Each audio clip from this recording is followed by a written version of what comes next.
Thank you for listening to the Following Films podcast. Today I'm joined by Devanny Pinn to discuss her film, The Black Mass. Inspired by actual events, the film takes place over 24 hours and recounts the grisly murders that occurred over the winter of 1978, when a serial killer attacked multiple victims on an undisclosed college campus. The film is currently available on digital, Blu-ray, and DVD. I highly recommend you checking out this film. If you haven't watched the film already, go ahead and turn off the podcast. I don't mind. Go walk away. Go watch the movie. We get into some spoilery territory here. I don't think we ruined the film, but I went into this blind, and I think my experience was enriched by knowing nothing about this. And I really think if you are not somebody who has a weak stomach, if you can handle a pretty aggressive R-rated horror film and a hard R film, then yeah, this is one that I do recommend you check out. It'll call into question the way that serial killers are portrayed in film, and I think it's an important film, one that I definitely think you should check out. If you are a fan of horror films, this is something that I think you should watch. So hope you enjoy the conversation and hope you enjoy the film.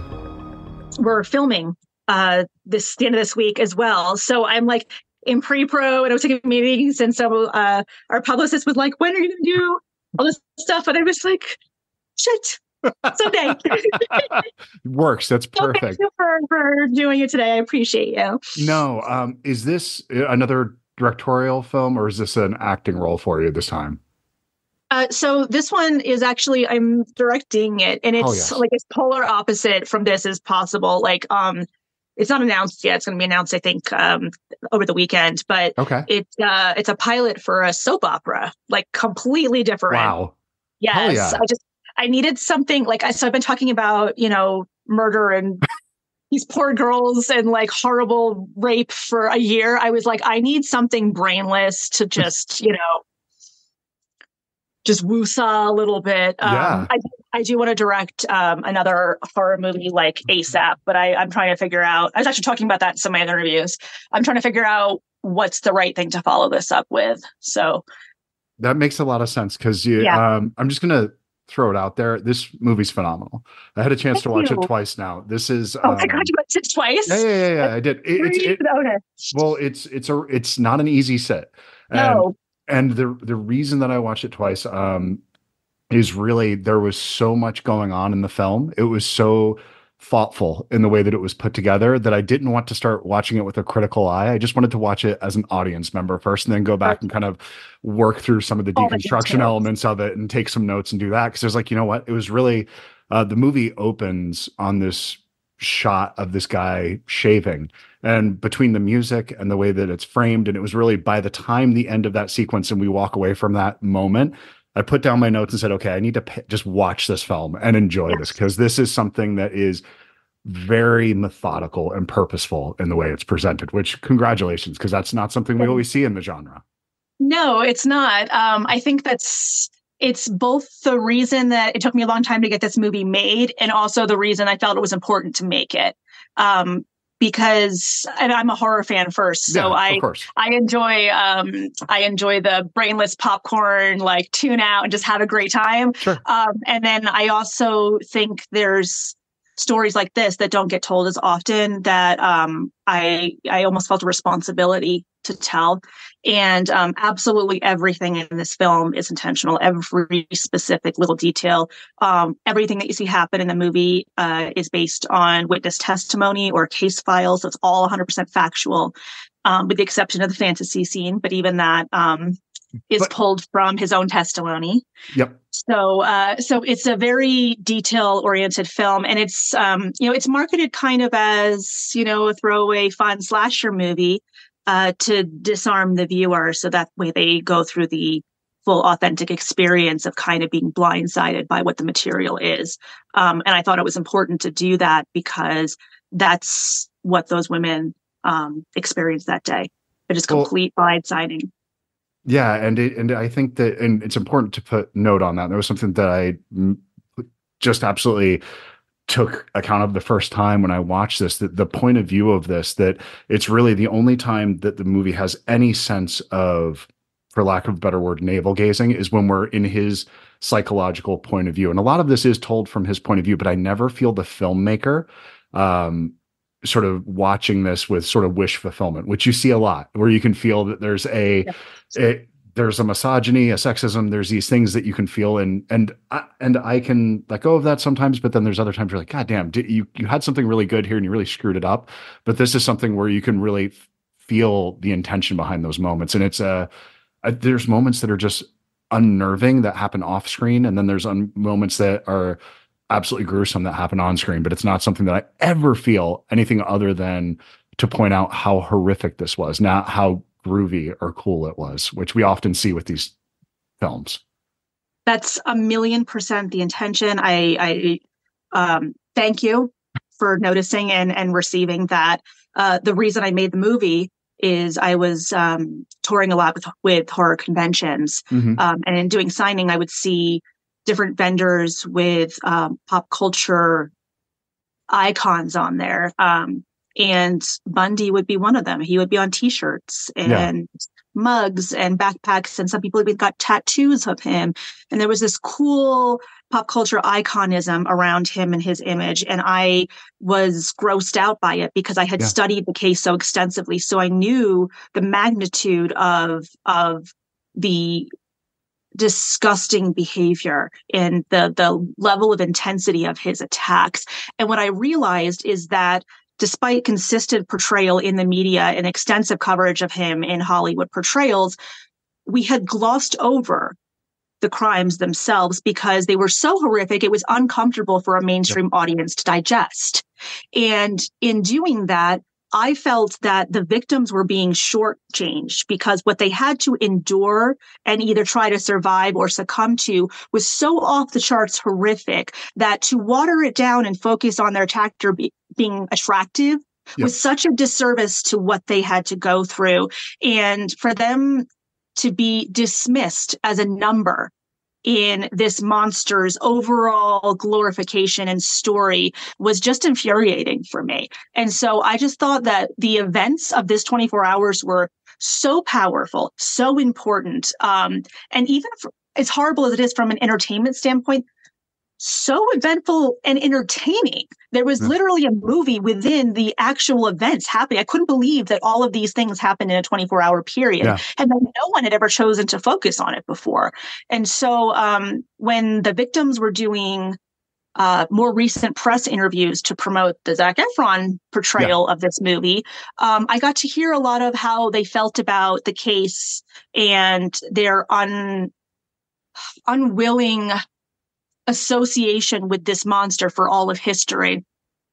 I realized that it was really, really important to make them now the forefront in their story, in their attack and murder, instead of a 2 or 3 minute blip in someone else's story. So it took a while to get somebody on the same page with me, but I'm really grateful to Cleopatra. They were relatively hands off and just kind of took a risk with me in doing this take on this story. But fortunately, it's paying off for them, and audiences have.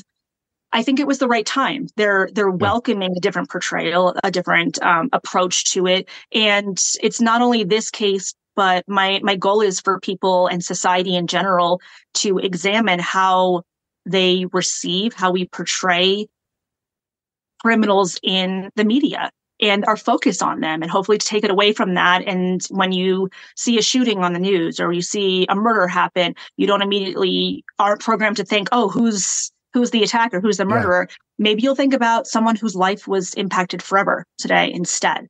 And this is just the beginning of having those conversations and hopefully changing that perspective. Well, it's so important because I think you nail it when you talk about the idea of this 2 to 3 minute thing that feels obligatory that's tacked on. Because the movie they really wanted to make was like, let's look at this sexy guy doing horrible things, and we'll just tell it all from that point of view. Where yours is intentionally, you keep you keep everybody at such a distance until really the very end of this. Everybody, the way you're framing things and the way you keep from the outside of when you're shooting, that you keep everybody at an arm's length, including the victims for a while, really until they start telling their own story. And then you're close. And that's one of those things that it's as an audience member, it just feels very cold for a long time. And it's more disturbing because of that. And it's not something that you're feeling warm about this, which I think you do in other portrayals of the story. Absolutely, because it's meant to almost accidentally make him the hero of his story. He perceives himself to be, he's the center of his world. He's a narcissist. So, we literally refer to him as me. Everything that you experience is his world, his interest level. Even when we're learning about the victims, if he gets bored by mundane conversation, we drift the camera but you're still retaining that information. So if anything, I feel like it's one of the more honest portrayals of Bundy himself too, but it doesn't fit the pop culture narrative of the hot guy that we didn't see. And I think there's more to this story to learn from society. We've gotten fixated on, we had an idea of what a monster is, what a monster looks like.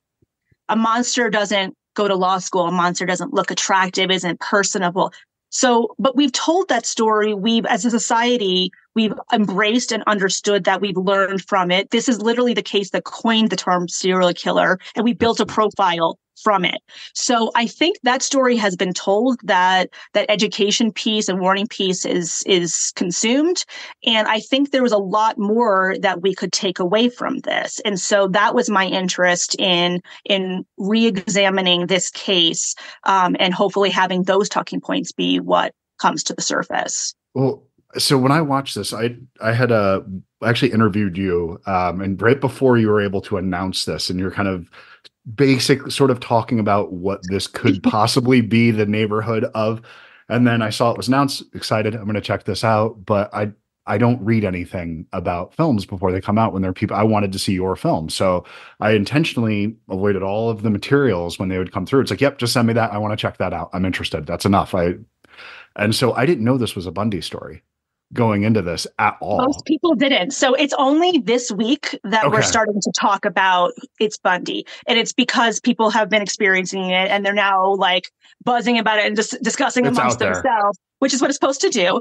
But the original intention we were making it and touring with it is I wanted people to go in blind to have that full experience. I wanted to see, we didn't shy away from what the case was. We had all the details there. We had, the car was there, so it was not that we were hiding it.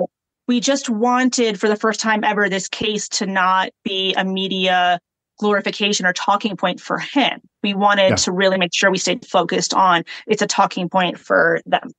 Absolutely. And it's one of those things where I had this moment when it's the first time we see his point of view, his fantasy. And when you go into that, and it goes very far.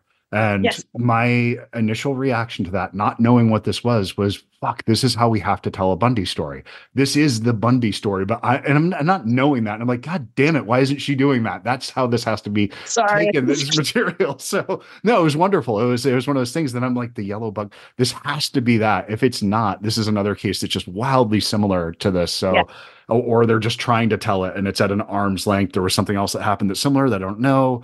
Okay, cool. I'll just go with it. And then the ending, when this is finally that turn happens in the end, you're like, okay, thank God that is what this was. Cause I felt like this is the way this material has just been really needed to be taken on. It just has taken us this 45 years to get around to telling the story this way. I just can't believe it, honestly. Like, I don't necessarily, it wasn't intending to be groundbreaking. For me, it was just common sense. It was, but I think it's like, from filmmaking and working with limited budgets things, I always have to take what I have and see how I can turn it, see what I can work with, how I can tell it. And so this case to me was no different. And I just thought we were missing such an important piece. And I just can't believe that nobody else wanted to do this and talk about this, especially because, of the historical significance. This was the event that got Ted Bundy caught. Yeah. It was the bite marks left on one of the girls that tied him to, decade of murder spree. So it was, the case that got police for the first time to understand that the way that they approach victims when they're investigating a case needs to be approached with sensitivity and empathy.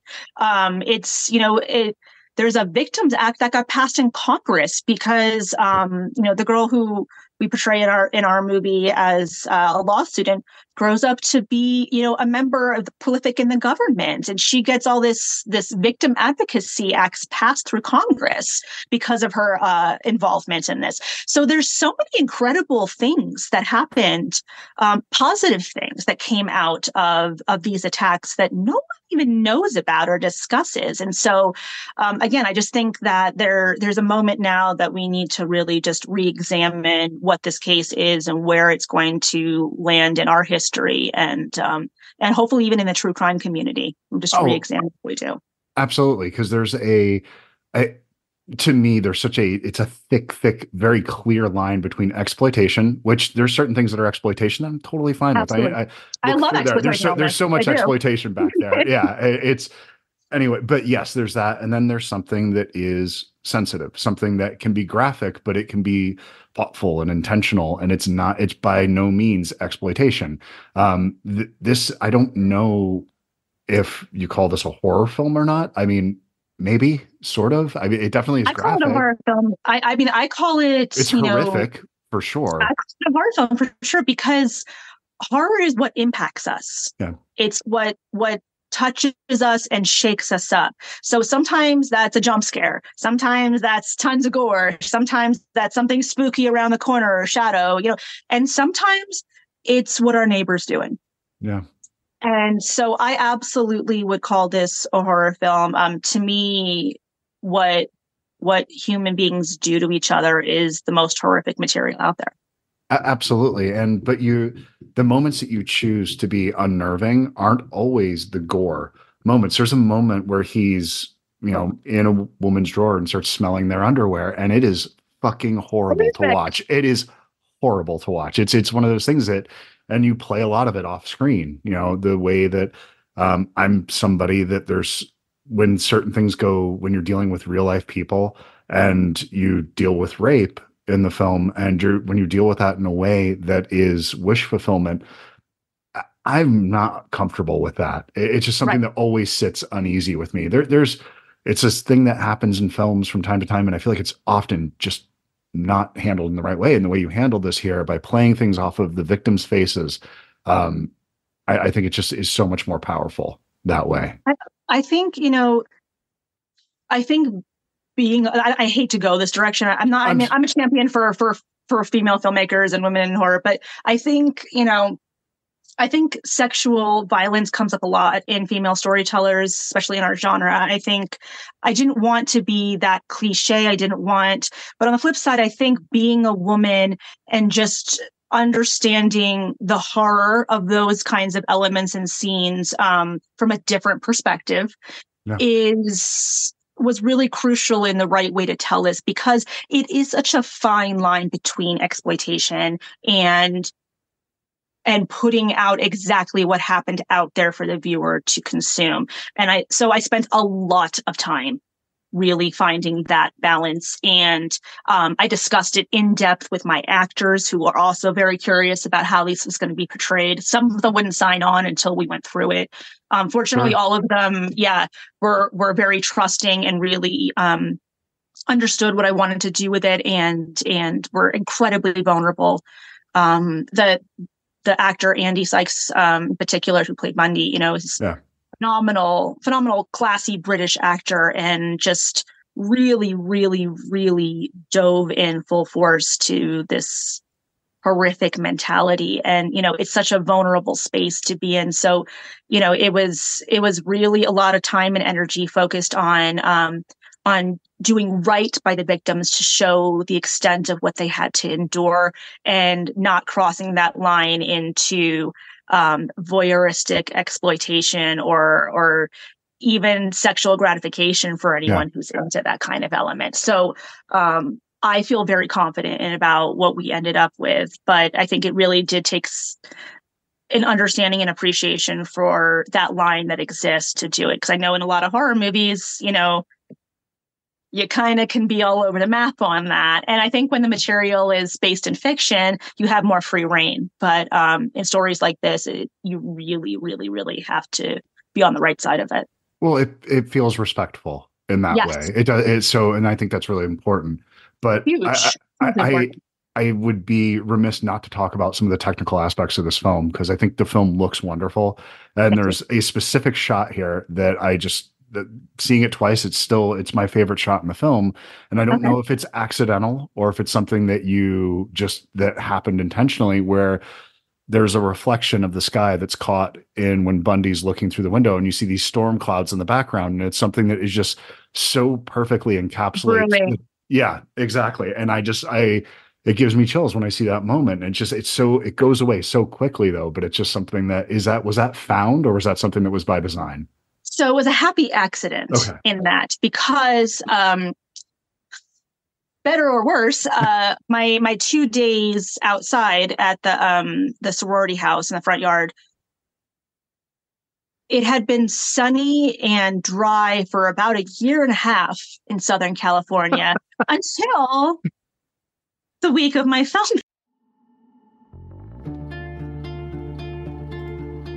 This episode of the Following Films podcast is brought to you by Bookman's.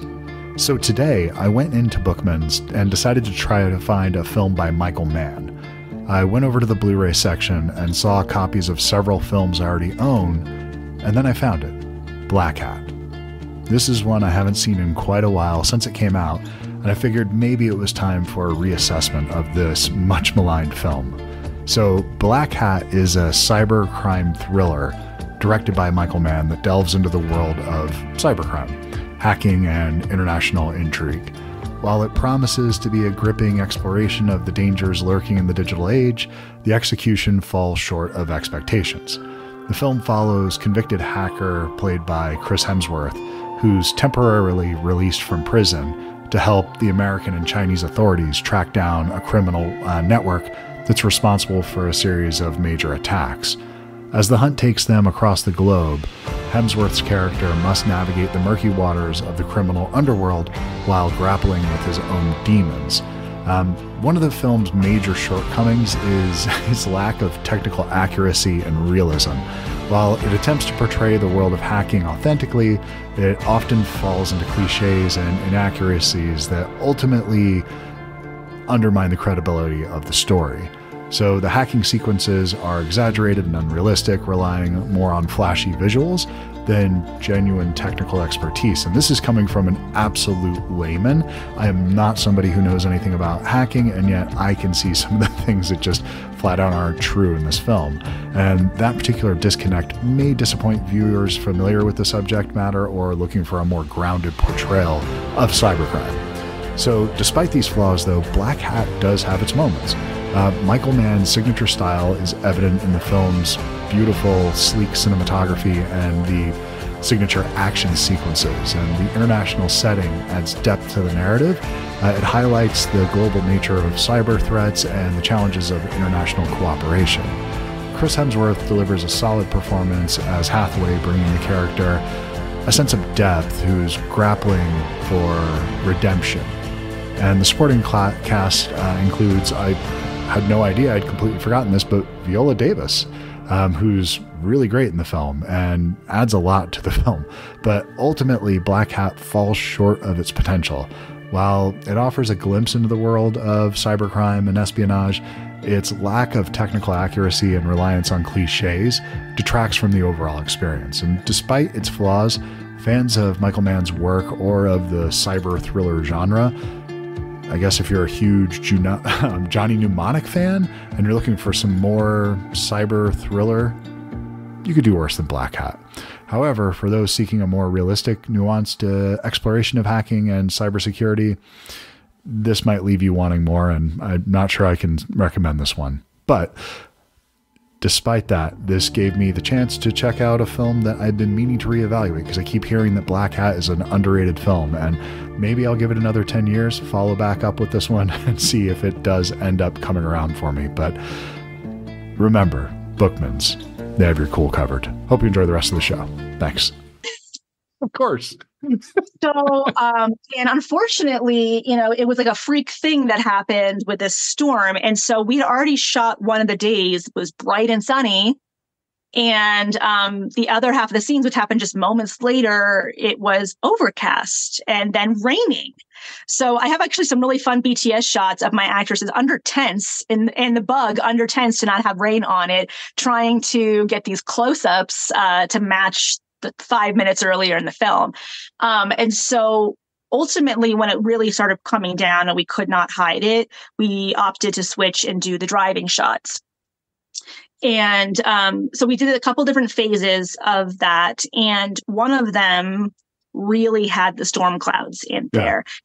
And my DP was like kind of trying to frame it out at first. And then he ended up just going for it because we just had to get what we get. And ultimately, in the initial edit, we were trying to cut around it. And then when I really thought about thematically, I was like, why am I trying to fix this? I was like, this is the foreshadowing of what's to come here. And so we're going to embrace it and see if anyone noticed. So you're actually the first person to point that out and notice it. So hopefully everyone doesn't think it's just a continuity error. It was actually intentionally designed to be in there, but it wasn't. I didn't plan the sky. You couldn't have planned the sky, but it is that because it is so peaceful and beautiful, and and then it's almost counter to everything that you're seeing on screen. And then it's right there in the background. And it's just something that it does work in that way, that it could feel, that you could say, yeah, we meant to do that. And I would absolutely go with it and say, yeah, okay, you had a plate that you shot in the background for a reflection and it worked. Okay, great, perfect. But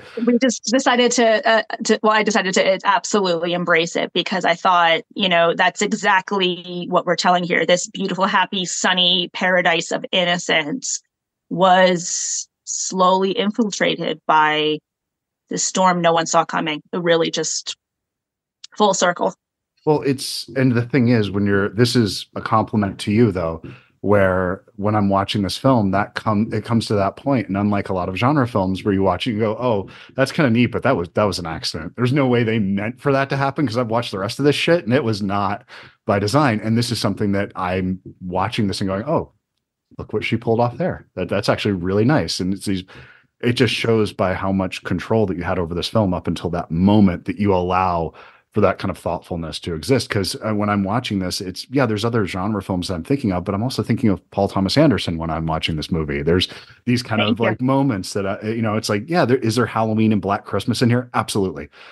For sure. But there's a lot of other things going on. And, most of us are not just genre fans. It's like, that's what got us into the door maybe, but you find a lot of stuff along the way that's not that. Yeah. And I can see the influences beyond horror in this film for sure. I wanted, people who were showing up for Halloween, for Black Christmas, I wanted them to feel satisfied in the viewing experience.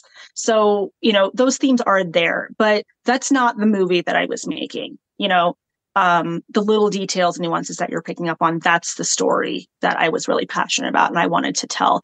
So is it a 5-star Halloween movie? No, it's a 3-star Halloween movie. But if you're patient and if you are able to look through it, some of the details, some of the themes, some of the overall messaging, if you have that attention span and interest level, there's a lot more for you here. And if you're just looking for like a casual viewing experience and maybe be like, upset, you can watch it for that too. It'll take a little bit of patience to get there, but once it gets there, you're going to have them at that point, those people that are looking for something. But I think you will end up converting people halfway through. I'm always looking for this in my movies. When I feel a thoughtful, well-made movie, it's like, oh shit, there's a gem here, something that people might not be talking about that in that way. And that's why I love genre films, when I see people, kind of punching above their weight class with the themes that they're doing and the way that they're executing their stories. It's something that I often find some of my favorite filmmakers in there. And I got to throw one more call that I saw in here, and I'm sure it was, but it's the Shining shot that you have in here. I've seen that shot called to many times, but I've never seen it done that way. So I love the way you pulled that off. So thank you. Yes. I pulled from what I knew and what I enjoyed and what I loved. And, and then also too, there's little sprinklings of genre influence all throughout for anyone who's looking for those elements. That's the reason, also my cast who, spot on looks like they're people, but it's literally Wilcox, every major horror genre franchise is represented in my cast. So again, those elements are, ridiculously overthought and put in there. So hopefully, there's a little something for everyone. I don't try to pander to the masses, but I do try to be respectful, and anyone who's going to watch it gets something out of it. And, I'm actually honestly very surprised at how well received the movie has been. I was waiting, because it's really a unique approach. So I was waiting for, Horror Fan 69 to be like, worst movie ever, and I wasn't even going to be upset about it, because it's definitely a very particular taste. But I was truly surprised at how just over the board, even people who didn't love it, liked it a lot. Yeah. And found some kind of merit or some kind of worth in it in some capacity. So this is ironically one of my best reviewed movies. And that was not something I was prepared for. I was willing to have to fight for it and explain my way through it. And people are just really ready to embrace the story this way. And I'm just truly grateful, because I think, as we've discussed, I think it's time, and I think it's so overdue for these people. Well, we have every year or two, it seems, there's a new telling of this story. So it's just almost folklore at this point. And every time we do that, though, we distance ourselves further from the actual humanity from this story. And I think you're pulling that back to the human story here with this particular. And I think that's, even if you watch this, when I was talking to my wife about this film, she was asking, so what did you think? And it's hard to watch, but this is a really, really well-made movie. This is a great movie, but it's not something that I would say is light popcorn fare. It's not something that goes down easy. It's not. So yeah, this is something that will challenge you. It's something that will be, you'll be rewarded for paying attention to the details here, but it is something that it's not fun. It's just really well made. So it's not homework though, but it is something that I think is important to watch. I think it's a little homework. It's a little bit, it really is. You have to put the work in, and you have to, you're whether you're willing to or not, there's messaging and information and education that comes out of the viewing experience, whether or not you wanted it to. So I would say, I absolutely would say it's a little bit of homework. I actually really like that term. I'm going to use that. But I do appreciate you saying, it's rewarding homework. And, if you're open to it, there's just so much more to gain than just this story. You can take it and apply it to, your everyday life. I had people in screenings who, moms would come to me afterwards and be like, I just had to send my daughter to college and I don't want to. Jesus Christ. Yeah.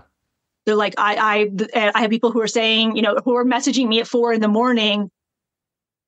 Damn it, Dev, I can't sleep. This thing, I'm going back through scenes in my...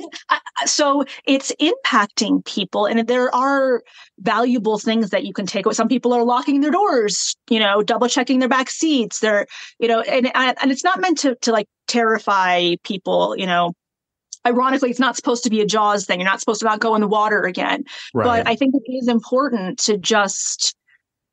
have some of these things in the back of your mind and not get too distance from the fact that this was reality for some people, and some people are still living it.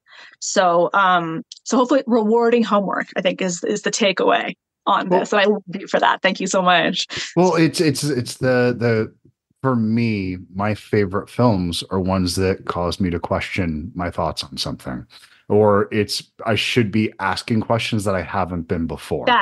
Yes, absolutely. And it's not to make anyone feel like, why didn't I ask these questions? Or am I, a culprit for not asking these questions? It's not that at all. It's just to start those conversations because the questions aren't being asked. So this is, the first little dip in the ripple. Hopefully now we all will start to think about things differently and ask and initiate asking those questions. Well, I mean, there is a little bit of, and maybe it's just my internalization and how I process things, but I do feel a little bit of a finger point. The mirror is uncomfortable when you look back at it, that why in the, 10, 12 versions of the story that I've sat down with, some of them for, so I've spent 15, 20 hours at least watching film versions of this. And I've never had this particular reaction before. I should have had that much sooner. So when I watch true crime, I have that. But when it's in a film, I don't have that reaction, which is just, that's a deficit in the way that I think about these things. So yes and no. I think it's also the responsibility of the filmmaker.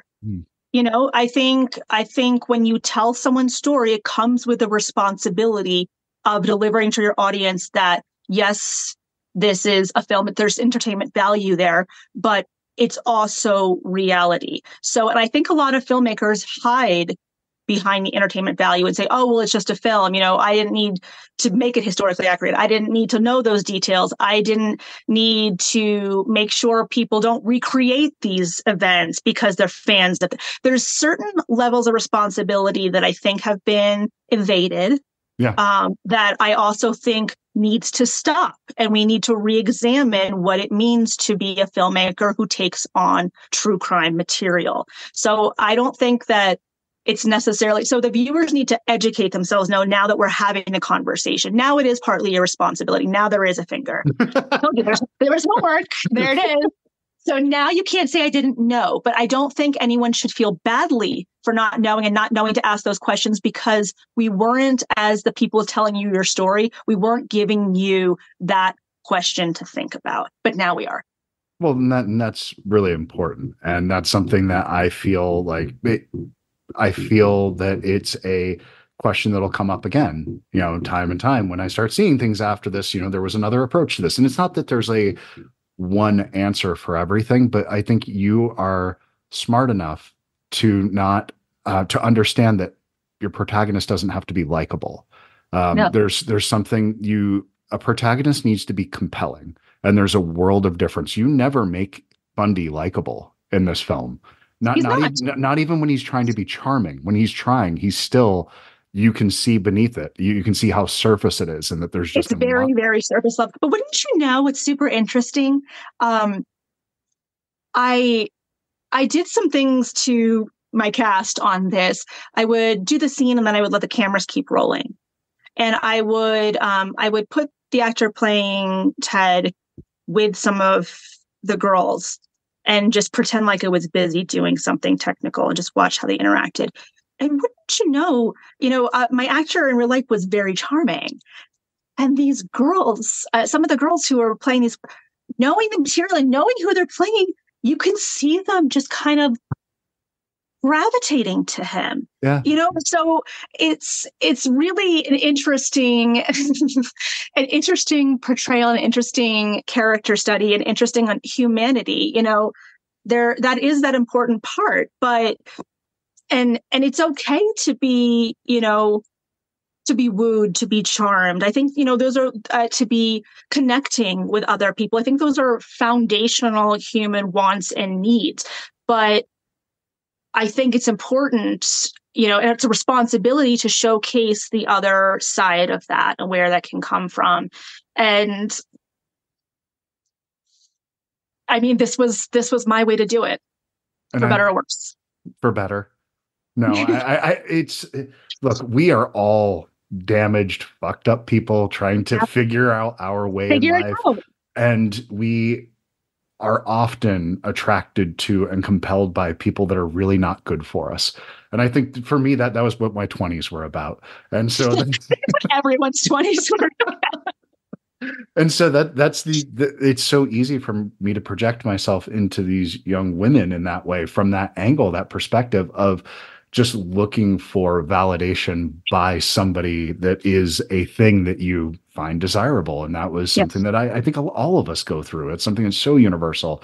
And then as you get the right, bumps and scrapes, and hopefully nothing even remotely close to this traumatic happens to you, and you say, okay, that's enough. I'm stepping away, and I'm going to be alone for a while, and I'm going to figure some things out. And then maybe you find a spouse, and, some things start working out. And I think that's another element of this that I was really connected to in that way, that I think you're making a film that you can really dive into in that way. Healthy communication, there are ways to do that. And so again, it's fun, it's balance. Everything is about balance. So you still want to be able to seek out and connect with people, connect with relationships. This is not meant to deter you from doing that. It's to remind you that there are other kinds of people out there that don't necessarily have the same intentions that you do. But that's another reason I love telling this 24 hours, is because, you know, the depictions told of Ted were when he was suave and young and charming and good looking. And frankly, at this point in his, you know, career, he was broken out of jail again.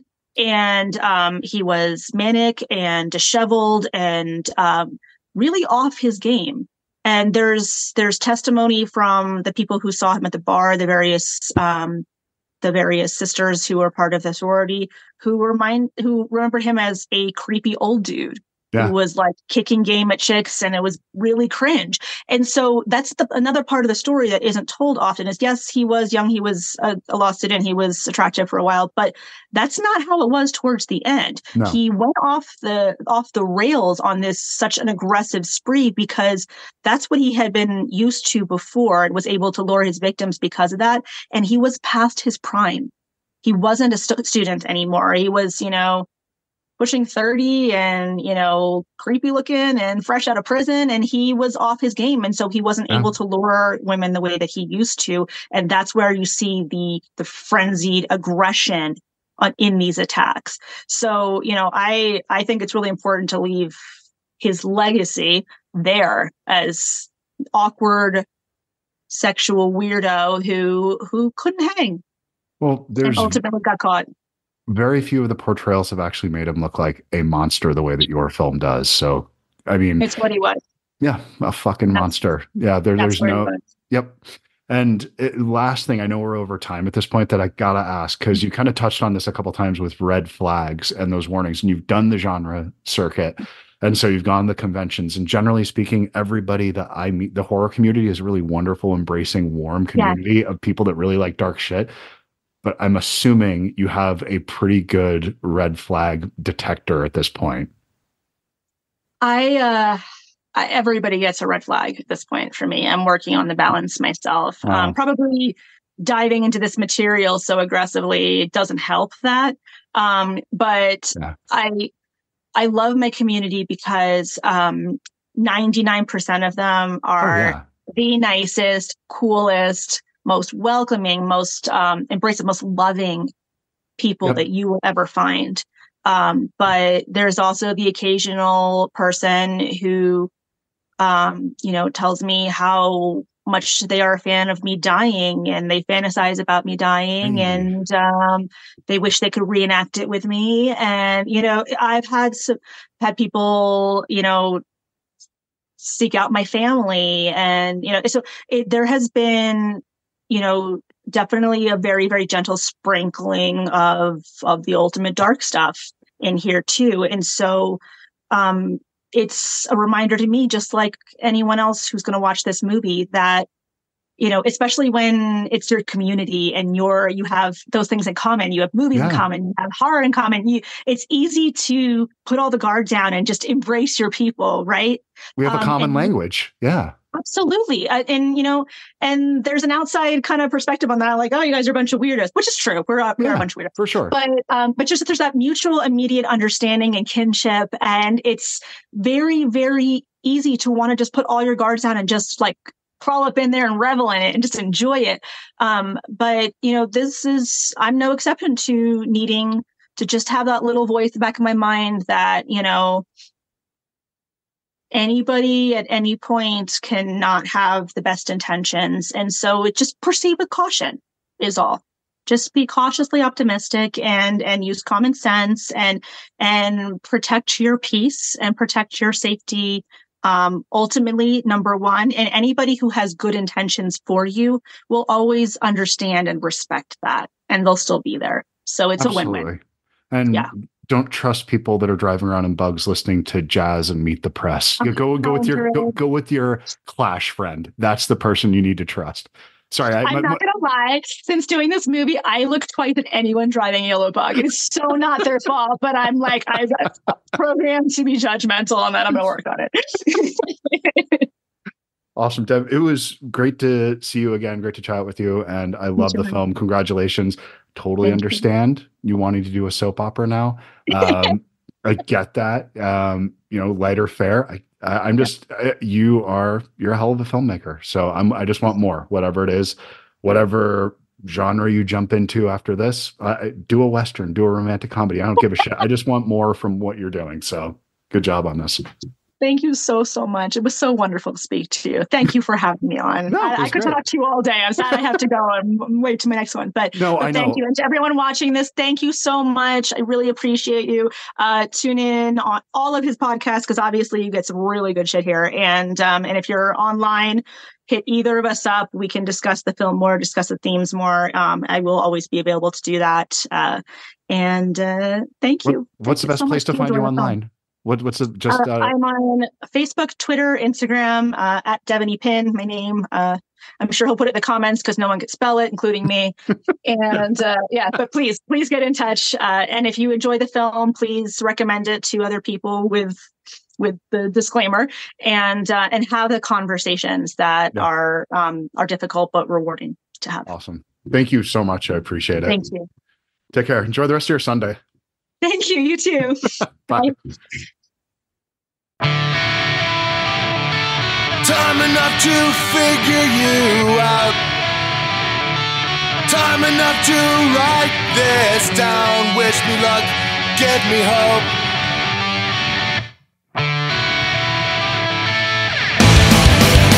So I fall one more time, and I'll say I can't save you. Fell down into the bathroom, fade out into the background. Get up and fall down again. So I know you'll give up.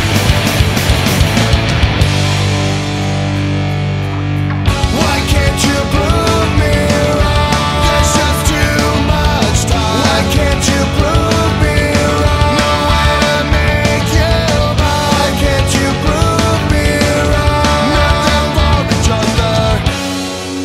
You'll be fine. Once more waking up face down.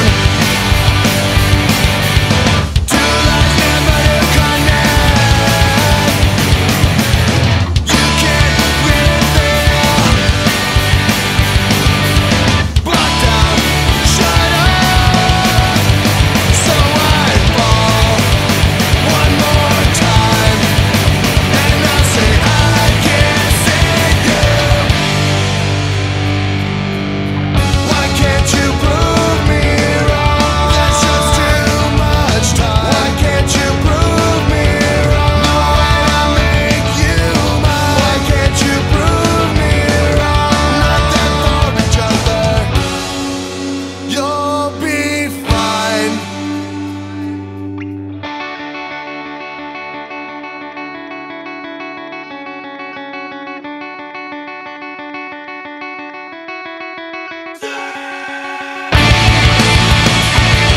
Save you now. Save you. Save you now. Save you. Save you now. Save you.